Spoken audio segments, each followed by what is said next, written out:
क्या मेरी voice clear है? मेरी आवाज क्लियर है? जी, क्लियर है। Praise the Lord. मैं आप सभी देबोरा ग्रुप के टीम मेंबर्स को और सिस्टर सीमा को मैं प्रभु यीशु मसीह के नाम से मैं आपको हार्टफेल्ट थैंक यू बोलना चाहती हूँ। और मैं परमेश्वर पिता का धन्यवाद करती हूँ कि मुझे आपके साथ संगति करने का एक और अवसर मिला है। और मैं I am really looking forward to this fellowship, क्योंकि आपकी संगति से मैं भी बहुत ब्लेस होती हूँ। सिस्टर की पैशन, उनकी एनर्जी, उनका प्रभु के लिए डेडिकेशन और आपका पूरा टीम जिस तरह से कनेक्टेड है और आपके पास जो परमेश्वर के लिए भूख और प्यास है, बढ़ने की इच्छा है, ये सारी बातें बहुत फैसिनेटिंग है। और एंड टाइम, अंतिम समय की बेदारी का ये चिन्ह है जो आपके अंदर पाया जाता है। ये कोई ऑर्डिनरी बात नहीं है जो हमें लगता है कि मेरी अंदर इच्छा है कि मैं परमेश्वर के वचन में, आत्मा में, उपस्थिति में, शिक्षा में, पवित्र आत्मा के दर्शन में, पवित्र आत्मा की समझ में बढ़ूं।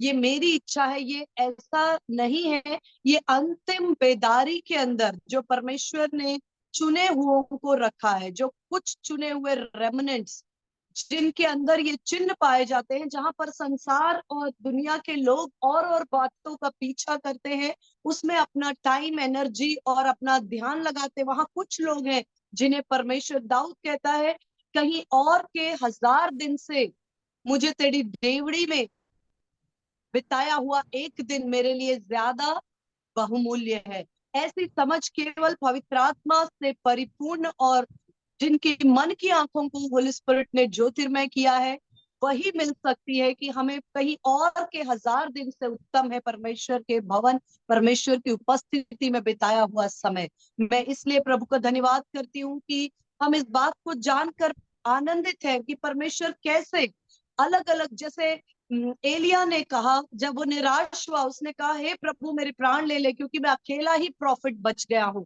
लेकिन परमेश्वर ने कहा, नहीं, ये तुम्हारी गलत फहमी है, तुम अकेले नहीं हो। मैंने अपने भय मानने वालों का एक समूह है बचा हुआ।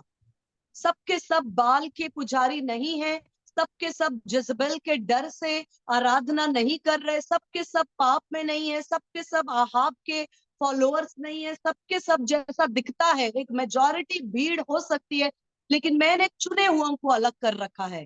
तू निराश ना हो। और ये बातें हमें याद देती हैं कि आपके एमपी के अंदर, छत्तीसगढ़ के अंदर और अलग अलग क्षेत्रों में परमेश्वर ने चुने हुए अपने प्रेशियस लोगों को तैयार कर रहे हैं। और यकीन मानिए, आप एंड टाइम जो काना के नगर में यीशु मसीह ने जो मिरेकल किया, उसमें लिखा है कि जब जब वो पत्थर के मशकों में पानी भरा गया और जब वो दाखरस सर्व किया गया, सबने कहा कि तूने इस उत्तम दाखरस को अब तक कहाँ छिपा रखा था।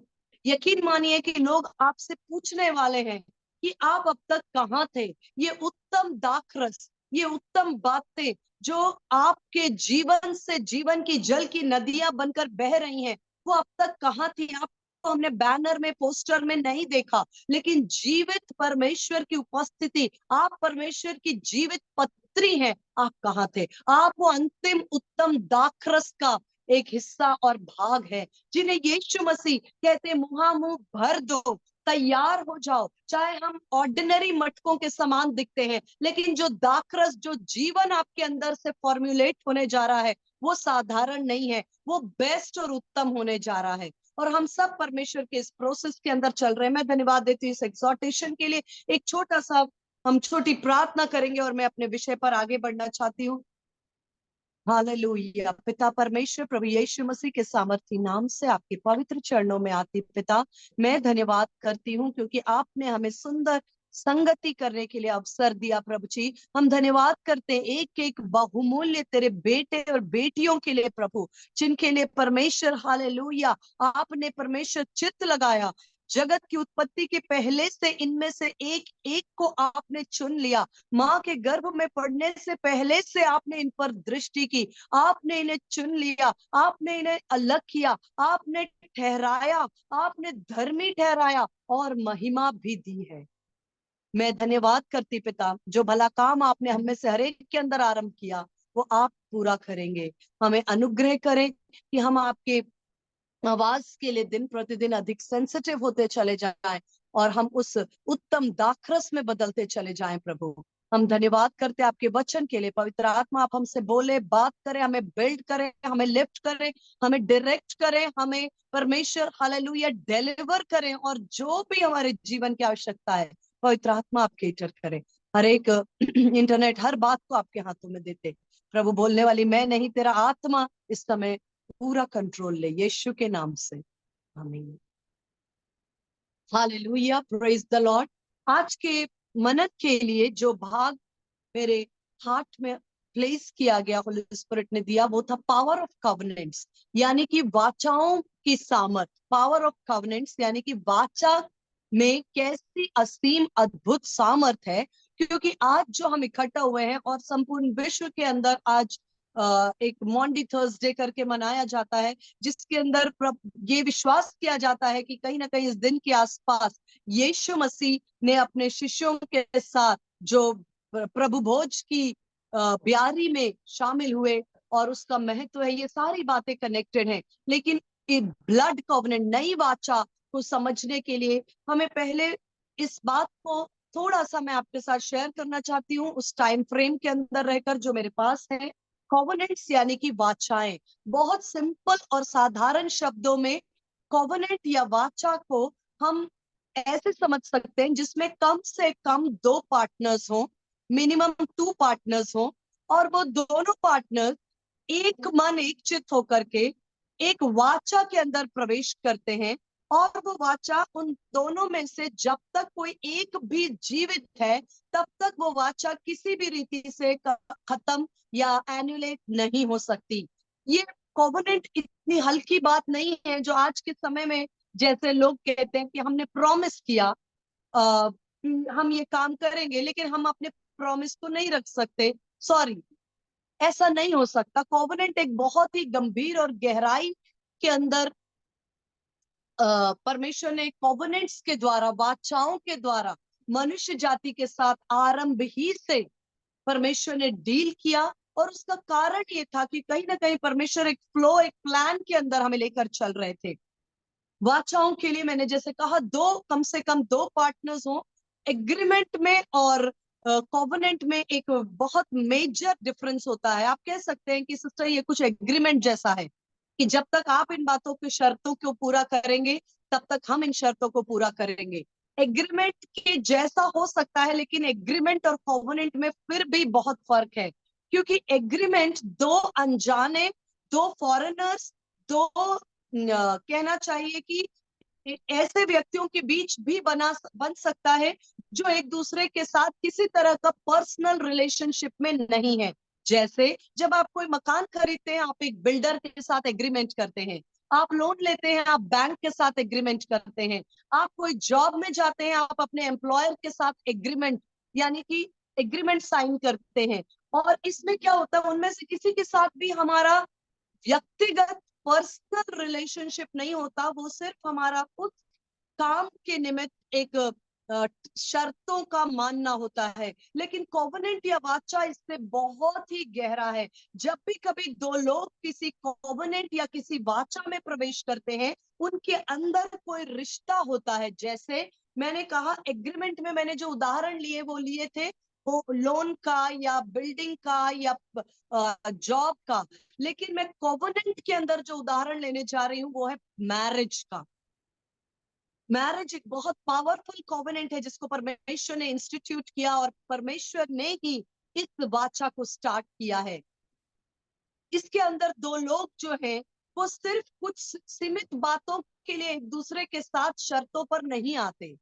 जब एक मैरिज का कोवेनेंट होता है तो एक कंप्लीट जीवन एक दूसरे को सौंपने की बात होती है। जब आप जानते हैं मैरिज में मैं, मेरे पास जो कुछ है, मेरा संपूर्ण जीवन पर हम एक दूसरे के अधिकार को सौंपते हैं। ये गहराई है, इसमें रिश्ता होता है। ऐसा रिश्ता जहां शामिल हो वहां जो वाचा बांधी जाती है वो कहलाती है कोवेनेंट। और जहां कोई रिश्ता ना हो, कि केवल सीमित बातों के लिए हम कुछ सीमित समय के लिए, कुछ सीमित बातों के लिए एक दूसरे के साथ एग्रीमेंट बनाते हैं, वो होता है एग्रीमेंट। अभी कॉवेनेंट्स के अंदर या वाचाओं में मुख्यतः, वैसे तो बाइबल में बहुत से कॉवेनेंट्स हैं, लेकिन मुख्यतः हाईलाइटेड पांच मेजर, पांच मुख्य बाइबल के अंदर जो वाचाएं हैं, उन पर बाइबल बात करती है। वैसे तो बहुत से कॉवेनेंट्स हैं, जैसे मैंने कहा बारीकी से देखे, लेकिन मुख्य रीति से पांच इसलिए क्योंकि ये पांच जो कॉवेनेंट्स हैं वो एक लाइन में एक के बाद एक सिस्टमेटिकली आती गई। ये हमारे मनुष्य जाति के संपूर्ण छुटकारे का प्लान को अनफोल्ड करती हैं। जैसे मैंने कहा कॉवेनेंट्स या वाचाएं दो मनुष्यों के बीच हो सकती हैं, जैसे कि मैरिज कॉवेनेंट। वाचाएं परमेश्वर और मनुष्य के बीच भी हो सकती है। मतलब मैंने कहा दो पार्टनर्स, दोनों मनुष्य भी हो सकते हैं, जैसे कि मैरिज, या दो पार्टनर्स में से एक परमेश्वर और एक मनुष्य भी हो सकते हैं। तो इस तरह से कॉवेनेंट्स में गॉड एंड मैन या मैन एंड मैन दोनों पॉसिबिलिटीज है। इसलिए मैरिज के कॉवेनेंट को जैसा आज के समय में लोग हल्का समझते हैं कि भाई हमने साल 2 साल बिताए, हमें समझ में नहीं आ रहा है आपका एटीट्यूड और बिहेवियर, तो हम अपने अपने रास्ते हो जाते हैं। लेकिन वो बिब्लिकल नहीं है, क्योंकि ये गहरा कॉवेनेंट है जो परमेश्वर ने इंस्टीट्यूट किया है। सबसे पहला कॉवेनेंट जो परमेश्वर ने इंस्टीट्यूट किया था वो अदन की वाटिका में एडम के साथ था, एडमिक कॉवेनेंट। और वहां एक वाचा परमेश्वर ने एक व्यक्ति के साथ बांधी थी। परमेश्वर और मनुष्य के बीच एक वाचा बंधी। लेकिन आदम के अंदर, जैसे मैं पिछले समय में अपने कुछ वीडियोस में आपको शेयर कर रही थी, कि इनको समझना बहुत, ये हम अंतिम समय में रह रहे हैं, तो एंड टाइम्स में रेवलेशन काफी प्रोग्रेसिव और डीप है। क्योंकि मैं इस बात को सोचती हूँ कि जिस प्रकार का रेवलेशन परमेश्वर प्रकाशन आज रिलीज कर रहे हैं, आज से 40 साल पहले वो गहराई नहीं थी। क्योंकि इसलिए नहीं थी क्योंकि लोगों का स्वभाव बहुत सिंपल था। हमारे जो बाप दादा नाना नानी, वो लोग इतना सिंपल और इतना सरल स्वभाव था कि उन्हें कहते थे कि ये 10 आज्ञाएं हैं, इन्हें तुम्हें मानना है। जीवन भर बिना सवाल किए वो उन आज्ञाओं को मानते थे और उसमें फेथफुल थे। लेकिन आज की पीढ़ी हर बात पे सवाल उठाती है। उनको लगता है कि क्यों, हमें देखना है। हाँ, अगर आप कहते हो यीशु मसीह चंगा करता है तो यहाँ मुझे चंगाई देखनी है। अगर आप कहते हो प्रभु प्रबंध करता है तो यहाँ मुझे परमेश्वर का प्रबंध देखना है। और अगर यदि मैं इन बातों का अनुभव नहीं कर सकता या कर सकती हूँ, तो फिर मैं इन बातों को क्यों फॉलो करूं। आज मैं समझती हूँ आप और मैं कुछ ऐसे ही जनरेशन के साथ व्यवहार कर रहे हैं, एक ऐसी ही पीढ़ी के साथ व्यवहार कर रहे हैं जो बहुत डिफरेंट है। हमारे पुराने जो पूर्वज और बुजुर्ग थे, वो एकदम डेडिकेटेड थे।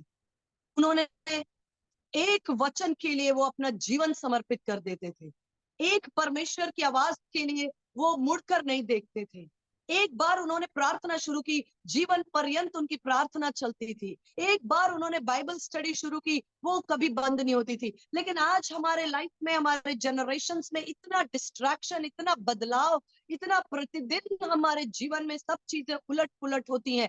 ऐसे समय में परमेश्वर ने एक बहुत पावरफुल लिखा है कि अंतिम समय में भेदों को परमेश्वर प्रकट कर रहे हैं। तो जिस तरह से मैंने कहा कि आदम के साथ जब परमेश्वर ने वाचा बांधी, तो वो वाचा सिर्फ और सिर्फ आदम के साथ नहीं थी, आदम के अंदर हम सब शामिल थे। और जैसे मैंने कहा कि हम जैसे मैंने अपने वीडियो में पिछले समय में बता रही थी कि हमारा अस्तित्व तब से स्टार्ट नहीं हुआ है जब से हमने इस पृथ्वी पर जन्म लिया। आपका बर्थ डेट पे आपका अस्तित्व स्टार्ट नहीं हुआ है। आप अपने बर्थ डेट से पहले भी अस्तित्व में थे। इसलिए क्योंकि परमेश्वर का वचन कहता है कि मैंने तुझे जगत की नींव रखने से पहले से चुन लिया।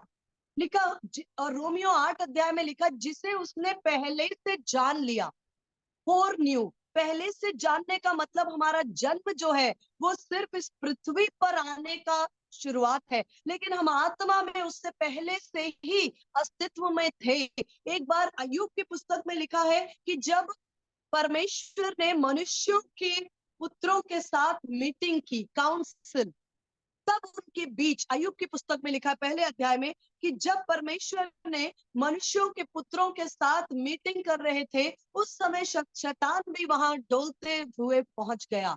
मनुष्यों के पुत्रों के काउंसिल में उस समय वहां आप और मैं भी थे। जब आदम के साथ परमेश्वर वाचा बांध रहे थे, आदम के अंदर मैं और आप शामिल थे। इस बात को मैं इसलिए कह सकती हूँ क्योंकि व्यवस्था, अभी मेरे पास टाइम कम है इसलिए रेफरेंस में नहीं ओपन कर रही। अगर आप देखें, एक रेफरेंस अगर आप नोट करना चाहते हैं, क्योंकि बाइबल को जब हम देखते हैं तो हमें रेफरेंस के साथ जरूर देखना चाहिए। ऐसा लिखा है कि अब्राहम ने उत्पत्ति 14 अध्याय में, अब्राहम ने उत्पत्ति 14 अध्याय में मलकी सदक को जो कि महायाजक, अब्राहम ने मलकीसेदक महायाजक को अपना दशमांश दिया। ये उत्पत्ति 14 अध्याय में लिखा है, 18 से 20 के बीच।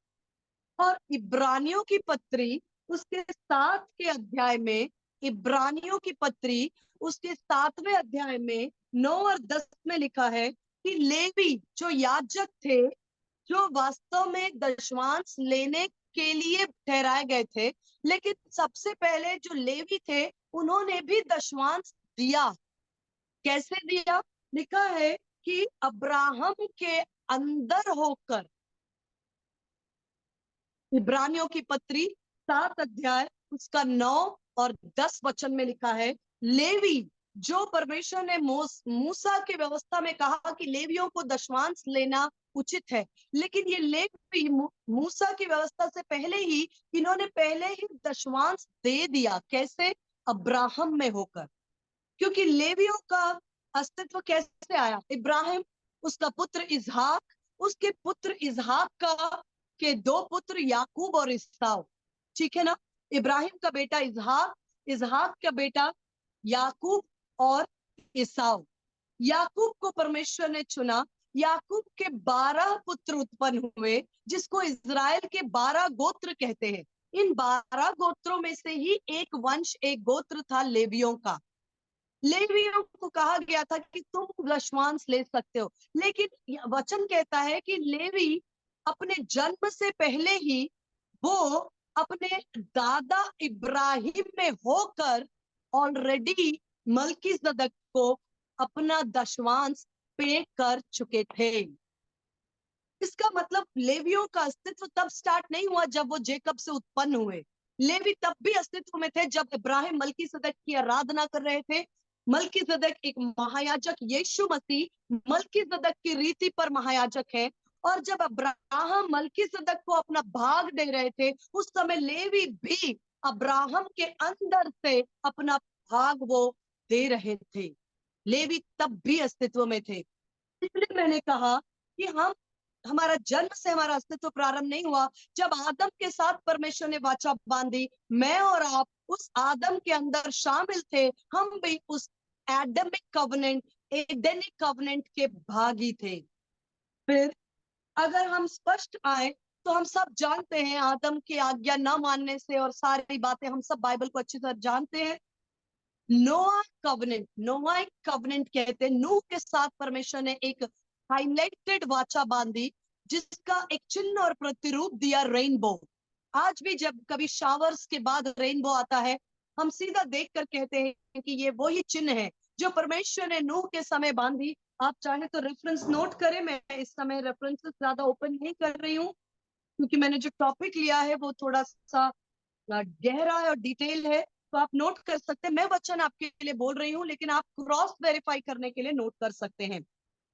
उत्पत्ति 8 अध्याय 20 वचन से लेकर उत्पत्ति 9 अध्याय 17 वचन तक, जेनेसिस 8:20 से लेके जेनेसिस 9:17, उत्पत्ति 8 के 20 से 9 के 17 तक इस बात का जिक्र है कि जब पृथ्वी पूरी तरह पाप में नष्ट हुई, यीशु मसीह, परमेश्वर ने जल प्रलय से नष्ट किया, उसके बाद नूह के साथ परमेश्वर ने वाचा बांधी कि अब मैं दोबारा कभी ऐसा ऐसा जल प्रलय पृथ्वी पर नहीं लाऊंगा जिससे एक साथ सारी पृथ्वी विनाश के लिए सौंपी जाए। ये मेरा तुझसे वायदा है, ये मेरा तुझसे कॉवेनेंट है, ये मेरा तुझसे वाचा है।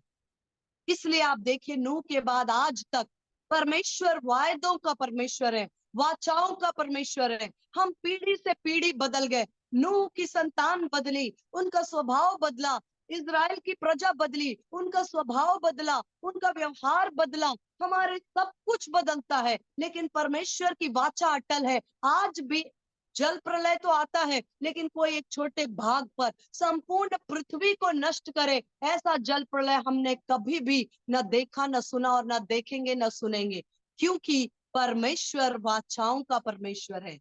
नूह के साथ बांधी, उसके बाद परमेश्वर ने इब्राहिम के साथ बांधी। यहाँ से परमेश्वर हमारे छुटकारे के लिए एक दिशा दे रहे थे। मनुष्य जाति जो पाप में नष्ट हो गई, उनको छुटकारे के लिए अपने पुत्र यीशु मसीह के पृथ्वी पर आने की तैयारी के रूप में परमेश्वर इन वाचाओं को एक के बाद एक सीढ़ी के समान लगा रहे थे। ये वाचाएं एक तरह की सीढ़ी है, step number 1, step number 2, step number 3, ऐसे करते करते जब ये वाचाएं अपने समय काल को पूरा करती हैं, ठीक समय पर यीशु मसीह आते हैं और इन सारी वाचाओं की संपूर्णता ठहरते हैं। इब्राहिम के साथ परमेश्वर ने वाचा बांधी, कभी किसी से परमेश्वर ने नहीं कहा कि अपनी संतान को वेदी पर रख दे, वरन परमेश्वर अपने संतान को जिन्होंने मृत्यु के लिए सौंपा उनसे घृणा करते थे। लिखा है मोलेक के लिए अपनी संतान को फायर में से, आग में से, और क्योंकि उस समय के लोग जो जादू और टोना करते थे, जो अंधकार के कार्य करते थे, वो सिद्धि प्राप्त करने के लिए, सफलता प्राप्त करने के लिए कभी कभी उनसे कहा जाता था कि तुम अपने बच्चों को भी कुर्बान करोगे तब तुम्हें सफलता मिलेगी, और परमेश्वर इस प्रैक्टिस से एब्सोल्युटली घृणा करते थे। परमेश्वर ने अपनी प्रजा को इन बातों से बहुत ही अपने आप को दूर रखने के लिए कहा था। लेकिन क्यों परमेश्वर ने केवल एक बार एक मनुष्य से कहा कि तू अपने बेटे को क्या वेदी पर रख सकता है, लेकिन इतिहास गवाह है परमेश्वर ने उस बच्चे को कोई नुकसान होने नहीं दिया। लेकिन जब इब्राहिम ने उस बच्चे को रख दिया, वास्तव में इब्राहिम के अंदर होकर हम भी वहां पर फिर से इब्राहिम की वाचा में शामिल हो गए। परमेश्वर ने कहा तूने अपना इकलौता बेटा न रख छोड़ा, अब मैं इससे जान गया कि तू मुझसे प्रेम करता है, अब मैं भी अपने इकलौते बेटे को वक्त आने पर तुम्हारे लिए कुर्बान करूंगा। अब्राहम को, जब अब्राहम ने इसहाक को उस वेदी पर रखा, आप नहीं जानते अब्राहम में होकर हम सब ने उस वाचा में शामिल हुए, हम सब ने, क्योंकि इसीलिए परमेश्वर ने इब्राहिम से कहा तुझ में पृथ्वी के सारे कुल आशीष पाएंगे। अब्राहम की आशीष एक व्यक्ति की आशीष नहीं थी, अब्राहम की आशीष एक परिवार की आशीष नहीं थी, वो पूरी ग्लोबल, पृथ्वी, राष्ट्र और कौमों की आशीष थी। जब अब्राहम ने इसहाक को रख दिया वेदी पर, हम भी उसके अंदर थे, और हम, परमेश्वर ने इब्राहिम से जब वाचा बांधी उस समय हमारे साथ भी, हम भी एक कॉवेनेंट में एंटर हुए, जहां परमेश्वर ने कहा तूने अपने इकलौते बेटे को न रख छोड़ा, मैं भी अपने बेटे को मानव जाति के लिए दे दूंगा। तभी रोमियो 8 अध्याय में लिखा है कि परमेश्वर ने, जिसने अपने इकलौते बेटे को भी न रख छोड़ा वरन तुम्हारे लिए कुर्बान किया, वो तुम्हें और सब कुछ क्यों कर ना देगा, और सब कुछ क्यों कर ना देगा, जिसने अपने इकलौते बेटे को भी न रख छोड़ा। वो अब्राहम के साथ परमेश्वर ने वाचा बांधी, पहला नूह के साथ, कि संपूर्ण पृथ्वी जो है एक साथ किसी प्रकार से नष्ट नहीं होगी जल प्रलय में। इस पृथ्वी का एक टाइमलाइन होगा, इस पृथ्वी का एक समय होगा, एक जजमेंट होगा, उससे पहले संपूर्ण मानव जाति एक साथ नष्ट नहीं होगी। स्टेप नंबर 2, इब्राहिम में होकर परमेश्वर ने हम सबको देख लिया। मेरा और आपका अस्तित्व इब्राहिम के अंदर था, क्योंकि वचन में लिखा है जो विश्वास से धर्मी ठहरते हैं वो इब्राहिम की संतान है। आप उस समय आपको भी परमेश्वर ने इब्राहिम के अंदर देख लिया, वो आपके जीवन को परमेश्वर ने इब्राहिम के अंदर देख लिया, और जब परमेश्वर ने इब्राहिम से वाचा बांधी, उस वाचा में आप भी शामिल थे कि एक दिन आएगा जब यीशु मसीह आपके लिए कुर्बान होगा। हालेलुया। अब्राहम की कॉवेनेंट के बाद तीसरा मूसा का कॉवेनेंट, मोज़ाइक कॉवेनेंट, मूसा की वाचा। वहां परमेश्वर ने अपने लोगों को एक व्यवस्था में जीवन जीने की दशा सिखाई। कई बार लोग समझते हैं कि परमेश्वर ने बहुत ही कठिन आज्ञाओं को दिया, लेकिन आप जानने की कोशिश करेंगे जब वो जो अध्याय है, जैसे व्यवस्था विवरण, लेवियों की व्यवस्था, गिनतियों की पुस्तक, इनमें जितनी आज्ञाएं दी गई हैं वो सब बहुत कठिन मालूम पड़ती हैं। लेकिन उस समय जब ये लाखों लोग एक साथ चलते थे, उस समय वो उनकी सुरक्षा थी। किसी तरह की कोई, जैसे अभी कोरोना जब हुआ तो लोगों से कहा गया कि 6 गज की दूरी मेंटेन करो, एक दूसरे से साफ सुथरा हाथ धो, वॉश करो, क्लीन रहो, साफ रहो, और डिस्टेंस पे रखो, नियमों का पालन करो, ताकि ये बीमारी फैलती ना चली जाए। इन्हीं बातों को सोचते हुए परमेश्वर ने उस समय कुछ क्लीन होने के लिए नियम दिए कि लोग जब 20-22 लोग, 20-22 लाख लोग, उससे भी अधिक, सपोज 30 लाख, 30 लाख लोग एक तंबू में एक साथ चल रहे हैं, तो बहुत चांसेस थे कि उनके जीवन शैली अगर सुनिश्चित ना हो, अगर उनके रहने सहने की साफ सफाई, हाइजीन और ये बातें अगर सुव्यवस्थित ना हो, तो कोई भी एक इन्फेक्शन या रोग उनके बीच में बहुत जल्दी स्प्रेड हो सकता था। परमेश्वर ने उनको सिस्टम्स दिए कि तुम्हें इस तरह से क्लीन करना है। उनको परमेश्वर ने एक एक न्याय की व्यवस्था दी कि आपस में कोई झगड़े हो जाए तो ये ना हो कि एक दूसरे को तुम सिर पे पत्थर मार के खत्म कर दो। तुम्हारे पास ये सिस्टम है, तुम्हें इस तरह से जाना है, तुम्हारे लिए ये न्याय का सिस्टम है। तुम में से जिसकी जो मर्जी आए वो वैसा जीवन नहीं जी सकता। परमेश्वर ने उनको ओवरऑल एक लाइफस्टाइल की कानून व्यवस्था, शिक्षा और सारी बातों को बताया। उनमें उसकी भलाई थी, क्योंकि लोग उस तरह से उस समय एक साथ इतने लोग पलायन कर रहे थे कि उनकी सुरक्षा इस बात में थी कि वो आज्ञाओं को मानते। मूसा की व्यवस्था में परमेश्वर ने कहा, आज्ञाओं को दिया। उसके बाद मूसा की व्यवस्था के बाद एक बहुत इंपॉर्टेंट व्यवस्था टर्निंग पॉइंट पे आती है, डेविडिक कॉवेनेंट, जिसमें परमेश्वर ने उनको पहले से प्रोफेसी दी कि तुम्हारे पास एक ऐसा राजा होगा जिसका मन चरवाहे के समान होगा। तुम्हारा राजा ऐसा होगा जो चरवाहे के समान होगा, जो लिखा है, सच्चा चरवाहा अपने भेड़ों के लिए अपने प्राणों को दे देता है। भेड़ अपने चरवाहे की आवाज को पहचानती है। यदि हायरलिंग हो, यानी कि यदि कोई दास हो, तो वो शेर और भालू को आते देखकर भेड़ों को छोड़कर भाग जाएगा। लेकिन सच्चा चरवाहा अपने प्राणों की हानि उठाकर अपने भेड़ों की रक्षा करेगा। ये सिंबल, ये संदेश, ये मैसेज दाऊद की वाचा के अंदर। लेकिन वो चरवाहा तुम्हारी सुरक्षा करेगा, लेकिन वही तुम्हारा राजा भी होगा। शेपर्ड किंग, एक ऐसा चरवाहा जो तुम्हारी सुरक्षा भी करेगा, अपने प्राणों को भी न प्रिय जानेगा, लेकिन वही तुम्हारा राजा भी होगा। उसके राज्य में तुम्हारे लिए सुरक्षा होगी। दाऊद एक सिंबल था शेपर्ड किंग का, और परमेश्वर ने उसके साथ वाचा बांधी थी, यदि तू, तेरी संतान, तेरी पीढ़ियां मेरी आज्ञाओं को मानती रहे, तो कभी भी तेरा सिंहासन खाली नहीं होगा, कभी भी तेरे सिंहासन का दीपक नहीं बुझेगा।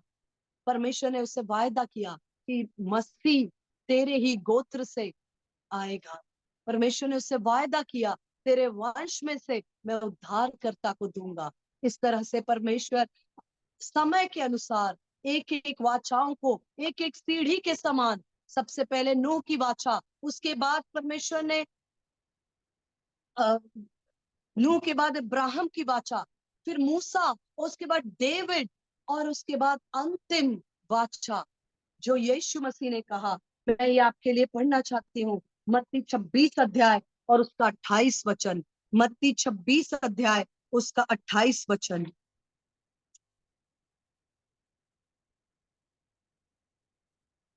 मत्ती 26 अध्याय उसका 28 वचन। मैं 27 से आपके लिए पढ़ रही हूँ, वरन 26 से। मत्ती 26 का मैं 26 से पढ़ रही हूँ। जब वो खा रहे थे तो यीशु ने रोटी ली और आशीष मांगकर तोड़ी और चेलों को देखकर कहा, लो खाओ, ये मेरी देह है। फिर उसने कटोरा लेकर धन्यवाद किया और उन्हें देकर कहा, तुम सब इसमें से पियो, क्योंकि ये वाचा का मेरा वह लहू है जो बहुतों के लिए पापों की क्षमा के निमित्त बहाया जाता है। न्यू कॉवेनेंट, वाचा का, फिर से पढ़ती हूँ, क्योंकि ये वाचा का मेरा वह लहू है जो बहुतों के लिए पापों की क्षमा के निमित्त बहाया जाता है। बहुतों के लिए पापों की क्षमा के निमित्त बहाया जाता मेरा लहू, ये नई व्यवस्था। और परमेश्वर, जैसे मैंने कहा, समय बीत जाते हैं, लोग एक पीढ़ी से पीढ़ी गुजर जाती है, लेकिन परमेश्वर वाचाओं को कभी भी ब्रेक नहीं करते। तो आप जानते हैं कि जब यहोशापात के विषय में हम सब जानते हैं कि यहोशापात के ऊपर जब एक साथ कई राज्यों ने मिलकर हमला किया, तो ज्यादातर लोग ये कहते हैं कि यहोशापात ने स्तुति आराधना करते हुए जब आगे पहुंचा तो उसने परमेश्वर के अनुग्रह से जीत हासिल की।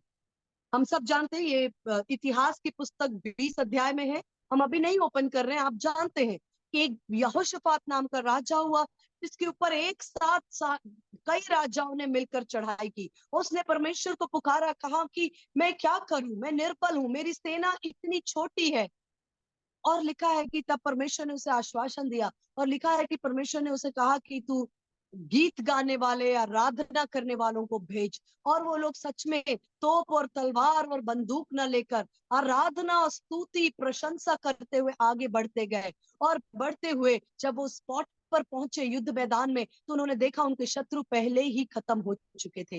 ये बड़ी जीत है। लेकिन इसमें ज्यादातर लोग कहते हैं कि प्रेज एंड वर्शिप, वो सच है कि प्रेज एंड वर्शिप का महत्व है, लेकिन आपको पता है सबसे इंपॉर्टेंट क्या था? यहोशापात सीधा मंदिर में पहुंचा और उसने मंदिर में परमेश्वर को पुकारा और परमेश्वर को वाचा याद दिलाई कि परमेश्वर, आप याद करिए कि सुलेमान ने जब इस मंदिर को डेडिकेट किया, उस समय सुलेमान ने आपसे वाचा बांधी थी कि हे परमेश्वर, जब कभी तेरे लोग कोई गलती करे, जब कभी उन पर शत्रु हमला करे, जब कोई रोग हो, जब कोई मुसीबत हो, जब कोई क्राइसिस हो, जब कोई परेशानी हो, और तेरे लोग न केवल इस मंदिर में, इस मंदिर की ओर भी अपना मुंह करके प्रार्थना करें, तो उस प्रार्थना को सुन लेना।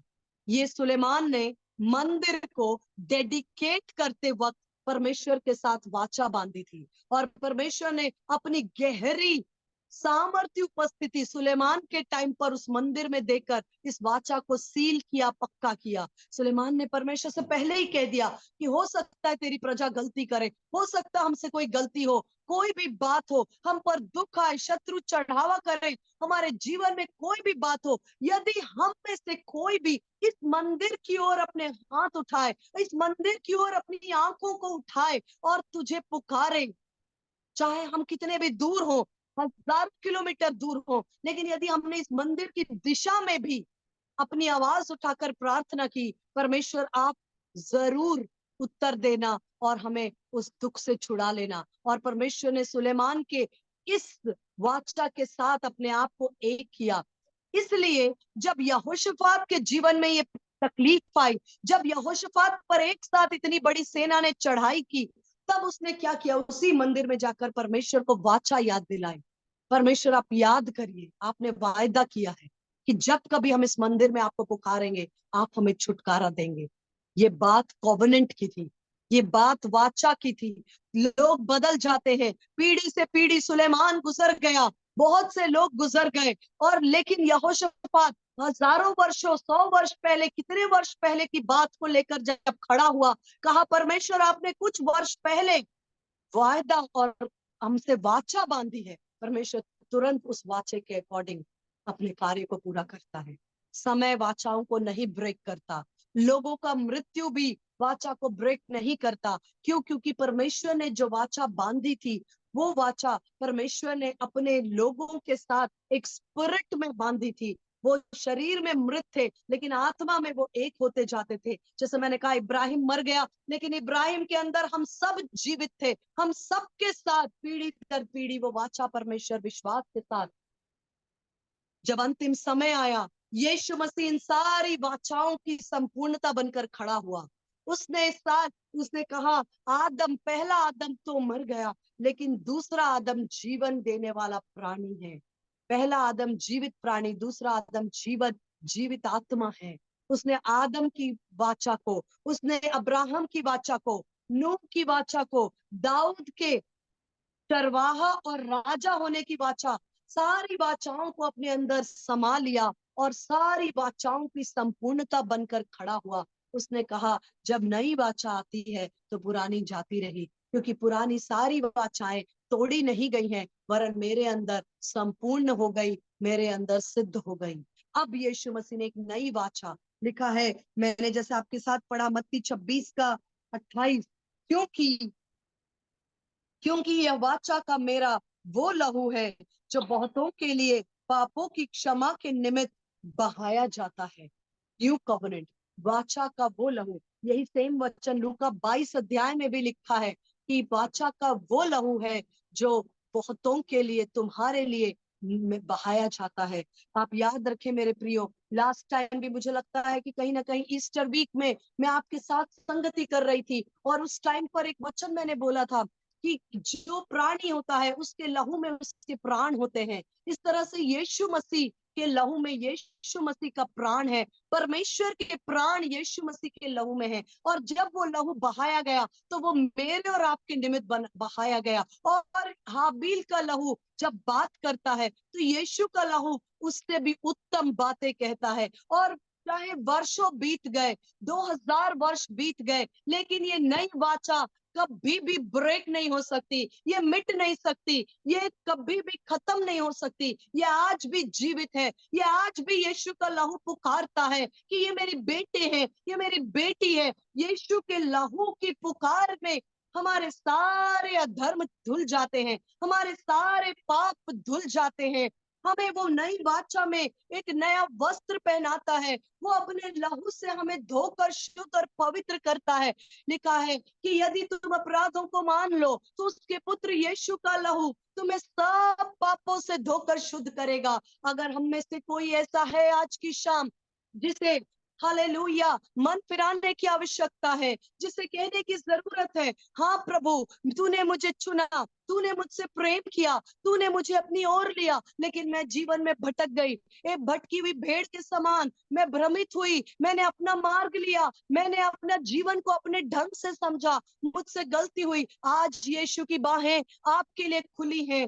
हमारा ऐसा महायाजक नहीं जो कठोर हो, लिखा है वो भी सताया गया, वो भी पीड़ा में गया। तुम्हारा ऐसा महायाजक नहीं जो तुम्हारे दर्द और पीड़ा में तुम्हें समझ ना सके, क्योंकि वो इन सारी बातों से परखा गया। इसलिए हमें हियाव होता है कि हम अनुग्रह के सिंहासन के सामने ओ प्रभु बोल्डली आते हैं। आज हम कहना चाहते हैं हमारे प्रभु यीशु मसीह और हमारे रिश्ते के बीच कोई शत्रु काम नहीं कर सकता। वो हमें हालेलुया भ्रमित गुमराह डिसीव नहीं कर सकता। हाँ यदि मुझसे गलती हुई है मेरे प्रभु हालेलुया उसका लहू ओ हालेलुया चाहे मेरे पाप अर्गवानी रंग के क्यों ना हो, उसका लहू मुझे धोकर श्वेत और शुद्ध करने के लिए आज भी। ये लहू पुराना नहीं हुआ, ये लहू की वाचा खत्म नहीं हुई। यीशु मसीह ने कहा सारी वाचाएं मुझ में सिद्ध हो गई, सारी वाचाएं मुझ में संपूर्ण हो गई और अब ये अंतिम वाचा है। इसके बाद कोई वाचा नहीं, इसके बाद कोई और वाचा की आवश्यकता है ही नहीं, क्योंकि स्वयं यीशु मसीह मेलकिसेदेक की रीति पर आपका और मेरा महायाजक हुआ। स्वयं यीशु मसीह मेरा और आपका उद्धार करता हुआ वही मेमना है जिसने अपनी लहू को बहाया, वही महायाजक है जिसने लहू को छिड़का, वही राजा है जिसने हमें शुद्ध किया, वही उद्धार करता है जिसने अपने पापों से हमें धोकर शुद्ध और पवित्र कर दिया, वही हमारा प्रभु है। आज यीशु मसीह हमें पुकारते हैं कि यदि आप में से कोई भी हम में से ऐसा है तो जिसे लगता है कि हाँ मुझे मेरे परमेश्वर के पास एक बार आना है, मुझे एक बार उससे कहना है कि तू मुझे हालेलुया क्षमा कर, मुझे नया बना दे, मुझसे हुई गलतियों को क्षमा कर, मुझे नई दिशा दिखा। शत्रु का कोई अधिकार नहीं आपके जीवन में। शत्रु आपके जीवन में कुछ नहीं कर सकता जब तक यीशु मसीह हालेलुया आपकी सुरक्षा आपकी आड़ है। यदि आप उसे अपने जीवन को सौंप देते हैं, यीशु मसीह की लहू की वाचा सामर्थी है, यीशु के लहू में परमेश्वर का जीवन शामिल है और वो कभी न मरने वाला लहू है और वो हाबिल की लहू से उत्तम बातें कहता है, वो आपकी क्षमा की बातें कहता है, वो आपके छुटकारे की बातों को कहता है, वो आपके लिए चंगाई की बातों को कहता है। हर एक अंधकार की वेदियों का जवाब यीशु मसीह की वेदी है। हर एक अंधकार और जादू की बातों का जवाब यीशु मसीह की वेदी है। यीशु का लहू सबसे सामर्थी है, यीशु का लहू सबसे पावरफुल है। और यदि आज आप उसे अपने जीवन में ले लेते हैं, उसका काम आपके जीवन के लिए है, आपके कॉन्शियंस के लिए है, आपके विवेक के लिए है। ओ कई बार लोग कहते हैं कि हमने अपने प्लेट्स पर लहू लगाया, चेकबुक पर लहू लगाया, लेकिन उन बातों से बढ़कर यीशु ने अपना लहू चेकबुक के लिए, प्लेट के लिए और बातों के लिए नहीं, लेकिन सबसे अधिक आपके विवेक के लिए बहाया, आपकी आत्मा के लिए, आपके मन के लिए बहाया, ताकि आपको मन आपको दोष न दे। हालेलुया, शत्रु हमें दोष न दे और प्रभु हमें नए वस्त्रों से सुसज्जित करता। होने दीजिए ये ईस्टर हमारे लिए नए रिजरेक्शन को लेकर आए। होने दीजिए ये ईस्टर हमारे लिए नए रिश्ते को जन्म दे। जो रिश्ता मसीह में मर चुका उसे पुनर्जीवित कर दे। जो स्वभाव परमेश्वर का मेरे अंदर मर चुका उसे पुनर्जीवित कर दे। पर यीशु मसीह फिर से हमें जी उठाकर खड़ा करे, फिर से हमें खड़ा कर हमारे जीवन को, हमारे विश्वास को, हमारे अंगीकार को, हमारी पवित्रता को, हमारे जीवन को, हमारे चाल चलन को ओ फिर से एक बार पुनरुत्थान के सामर्थ्य में लेकर चले। ये समय है। Hallelujah, hallelujah. एक क्षण के लिए अपनी आंखों को बंद करे। मैं अपने वचन को यहाँ विराम देना चाहती हूँ क्योंकि ये टॉपिक गहरा और लंबा है, लेकिन हम समय की सीमा में रहकर इन बातों को करना चाहते हैं क्योंकि आप प्रभु भोज में भी शामिल होते हैं। प्रभु हमें अनुग्रह करे। Hallelujah, hallelujah. हमें परमेश्वर ने अनुग्रह दिया, हम फिर कभी इन विषयों पर जाएंगे, लेकिन मैं विश्वास करती हूँ आपने नोट किया। इन दिनों स्टडी करे, वचन से भर जाए, वचन के भेदों से भर जाए। आप आत्मा बात करता है। Hallelujah, hallelujah. एक क्षण के लिए हम प्रार्थना करेंगे। हालेलुया। हे मेरे पिता परमेश्वर, मैं आज विश्वास करती हूँ कि यीशु मसीह मेरा प्रभु उद्धार करता सब कुछ है।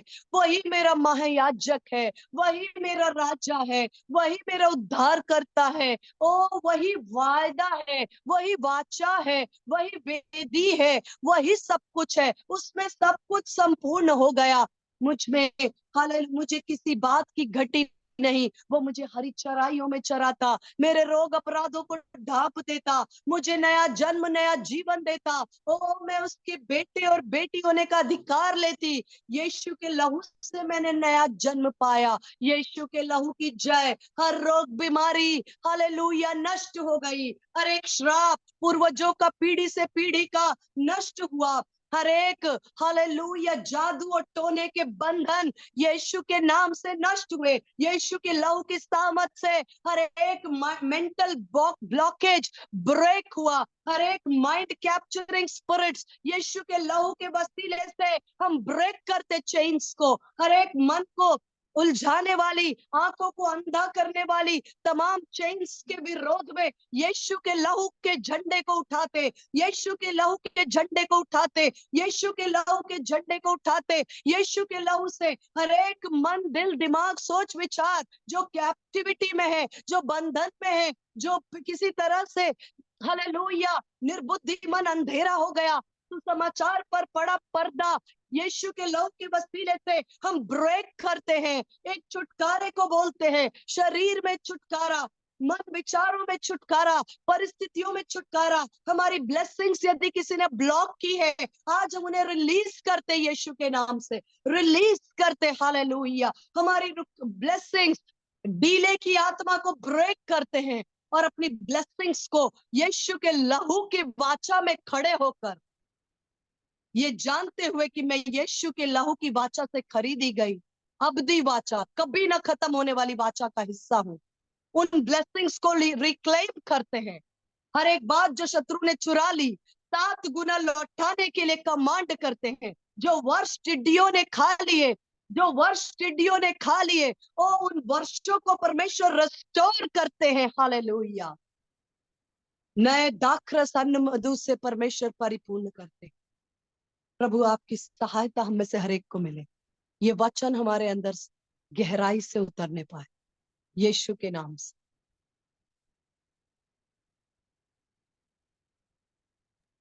आमेन, आमेन। हालेलुया। सचमुच में उसकी वाचा का लहू कितनी आशीष की बात है ना।